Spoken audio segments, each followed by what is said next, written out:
Ian Garry, mate. Ian Garry? Ian Garry. He's had a turbulent few weeks to say the least. The whole fucking internet descended upon him. Fighters piled on him too. You don't make a hoe a housewife. He got injured, had to pull out of his fight, and the Garry household is probably in shambles right now. But instead of adding to the dog pile, I'm going to defend him. Every human has the right to a fair and impartial hearing, and if Ian Garry's being prosecuted by everyone else right now, I'ma be his defense attorney. To make it clear, I, like all of you, may allegedly have some opinions on the situation, but as his attorney, I'ma put that aside for now. This is the defense of Ian Garry. Point 1. His life, his wife, his choices. Ian's personal life is not about business, dog. I know this is the internet's cruel and twisted way of trying to help him, but if he's happy, who are we to judge? We don't know their relationship, we don't know their lives. Sticking our noses into their marriage as if we know anything but the very tip of the iceberg is fucked up. It's kind of reminding me of the Logan Paul Dylan Dana situation. The whole fucking internet rips into their personal lives and relationships while disguising it as a righteous attempt at trying to help them. You're allowed to have opinions and whatnot, but harassing them about it is kind of fucked up. They defo do not want your unsolicited advice. Sean, sometimes people need a bit of a wake-up call if they're fucking up. I, like all of you, am sensing a few red flags in this situation, but again, it's his life, bro. Who actually cares? Y'all are acting like the type of motherfuckers you would clown on. People that are mad invested into the lives of random ass celebrities like the Kardashians or whatever,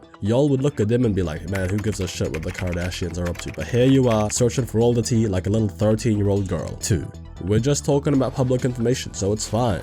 Is it though? Okay, sure, you're not revealing any private information into the public eye. Congratulations, you're not a fucking sausage. Still doesn't change the fact that you're rummaging and playing with private relationships publicly. If one of your uncles at your Christmas gathering is kinda chubbed, that's pretty public for all of us to see, but it doesn't mean you need to start drawing everyone's attention to it. Horrible example, but you know what I'm trying to say, yeah? Like, chill out. You wouldn't want people publicly flaming your relationships. 3. He has every right to be upset and refusing to take advice from you. It's his wife, man. To be honest, I don't give two shits about the wife stuff. Who cares, as long as he's happy. What I do not care for at all, though, I'm about to go from attorney to prosecutor here. What he did to Neil Magny doesn't sit well with me at all. Take that! Ian Garry trying to SJW Neil Magny was so fucking uncomfortable, dog. We are tackling a very, very big fucking issue here, mate. Yesterday you said I'm a father. I've been accustomed to that type of beating. You should be fucking ashamed of yourself. Saying you're gonna lay hands on a fucking child.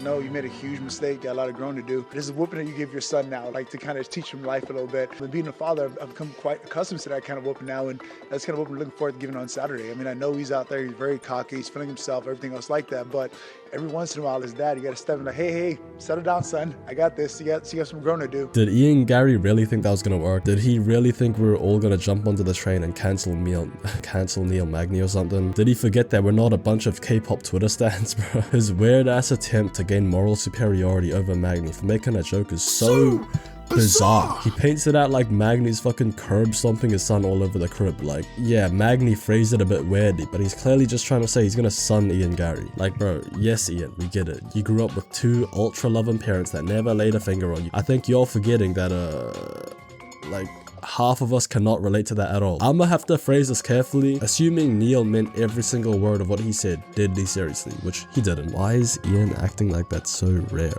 Like, I know it's wrong. If Magny's just waltzing into his son's room and going 5-minute rounds with him just because he forgot to take the trash out, like, yeah, that's horrible. That's fucked up. But like, a bit of physical discipline, I'm not saying I would parent my kids in that way, but I defo learned my lesson afterwards. It's like Ian thought we'd all be like, yes, Ian, you're right. The joke Magny made is absolutely disgusting. I know this started as me defending him, but I did not like that Magny situation at all. In conclusion, chill on the wife stuff. Get well soon, Ian Garry. Don't be cancelling motherfuckers though.